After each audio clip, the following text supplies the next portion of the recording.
A few years passed, and in time, the end came. Oharu's life ran out. Now that Oharu, the reincarnation of Ludora, had passed on, Velgrynd had no further reason to stay. "I'm off," Velgrynd said. "Good luck to you all." AI Anime and Manga presents. Please like, comment, and subscribe. YouTube members get early access to new episodes and help cover narration, subtitles, thumbnails, and renders. Now, let's step into Oharu's final moments and the legacy Velgrynd left behind. A few years passed. Velgrynd never intervened in human history again. Oharu did not want her to. Her power was transcendent, and in a world without serious magic, everything would become a farce whenever she appeared. So she left human affairs to him. He would make mistakes from time to time, but as Oharu had warned her, even those experiences would help humanity someday. The goddess stayed by Oharu's side, calmly watching over the workings of man. Then, in time, the end came. Oharu's life ran out. Velgrynd was there, together with Oharu's family, his close advisors, and everyone who had been involved with the emperor and his consort. When the sleeping Oharu woke, he found them gathered around him. In a faint voice, Oharu told them, "I am happy. I have been blessed with the honor of being loved by a goddess, and I have enjoyed the peace that brought me. I worry for those I leave behind, but I refuse to allow you to fight for my sake. You must always strive for a peaceful resolution. There is nothing good about conflict." Those were Oharu's last words. Conflict was something Oharu could stomach if it was for his own sake. But if it was for the sake of his loved ones, it quickly became unavoidable. It would cost not just him, but his loved ones their honor.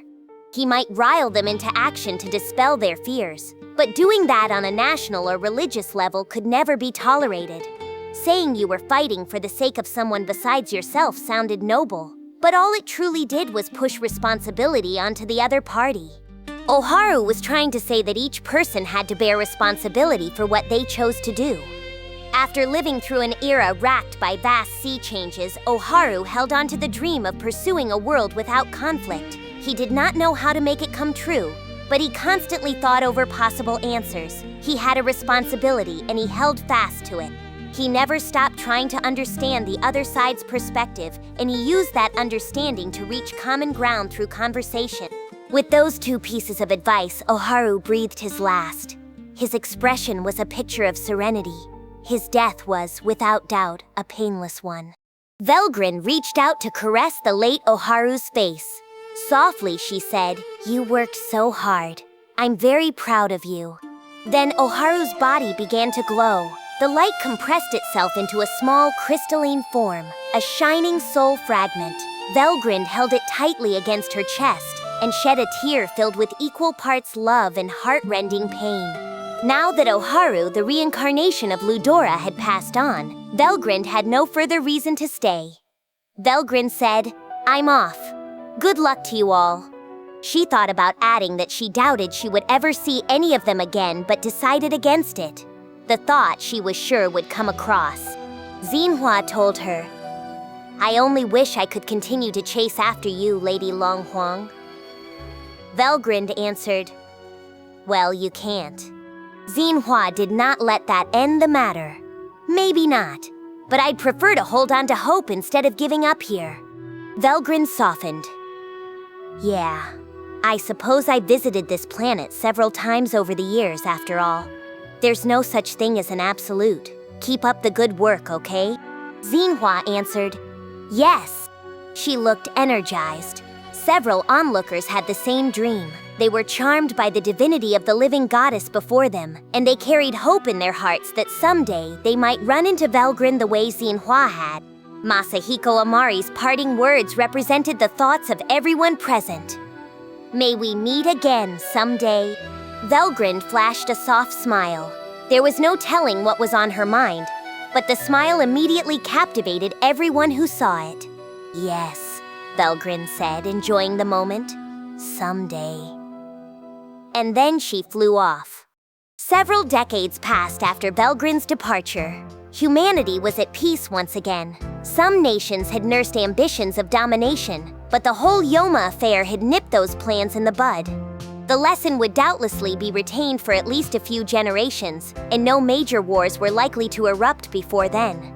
George Hayes returned to his role as president of Aziria, served out his term, and then retired so he could support his son. Emile wound up establishing an entertainment agency, hoping to make a world struggling under war and famine a little bit brighter. For Emile, whose genes had come from one of the world's genius-level swindlers, it was work he was born for. And he really did make the world brighter, bit by bit. Masayuki Amari supported him the whole way. Amari left the army soon after the peace treaties were signed. He had asked for permission to resign in order to take responsibility for the war, and Oharu, still alive at the time, had granted it. Amari had been freed from his responsibilities in the conquering empire, except for a certain secret mission Oharu gave him. Soon he was working with Emile, helping him with financial support and using his bottomless personal connections to help the agency grow into one of the great names of the industry in just a few years. Rumors went around that the agency used all manner of underhanded tactics to achieve its success. Amari had several mafia outfits working under him, which forced him to stay out of the public eye for much of his life. But he and Emile remained close, and Emile called on him for help whenever a problem occurred. In time, the agency Emile founded grew into one of the largest and most well-known companies in Aziria and across the world. And there was one especially fascinating rumor about the company. One of the biggest stars in Emile's stable was a beauty by the name of Longhua.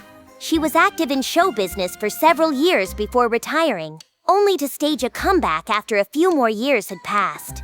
To the public, this looked like another person taking on Longhua's stage name. Nobody knew exactly who she was in real life, and that uncertainty became a famous story in the entertainment industry. One rumor claimed that Longhua's real name was Xienhua. Stranger still, the rumor said that every other performer who had appeared as Longhua also had that same real name. It sounded like something out of a fairy tale. There was no way all of them could be the same person, but seeing her perform made people wonder, and so the fan theories continued. The rumors were little more than tabloid fodder, but the truth was simple. Every Longhua really was the same person. Longhua was the stage name. Xienhua was the woman behind each return. Thanks to having taken in Velgryn's aura, Xienhua had gained de facto eternal youth. That made it hard for her to keep participating in human society without raising eyebrows, so she relied on Amari for help. And it was not just her. Those who had overcome Yoma possession by themselves, like Li Jinlong and Delia, had absorbed their Yoma powers and reached the enlightened level. They were far from alone. Out of the rank-and-file soldiers and officers who had found themselves involuntarily possessed, the great majority had been released from their Yoma prisons by Velgrynd. Some of them became enlightened as well, and all of them were managed by Amari. Gensei Araki and Saburo Minamoto became their mentors, teaching them the evil-dispelling Oboro Shinmei-ryu sword style. The fighters of the future were being raised there. In time, they would form an international anti-Yohma organization. And until the promised day came, their fight would never be over. Route confirmed. The next episode and full playlist are ready. Then don't stop here. Keep watching in story order and subscribe before the next part drops.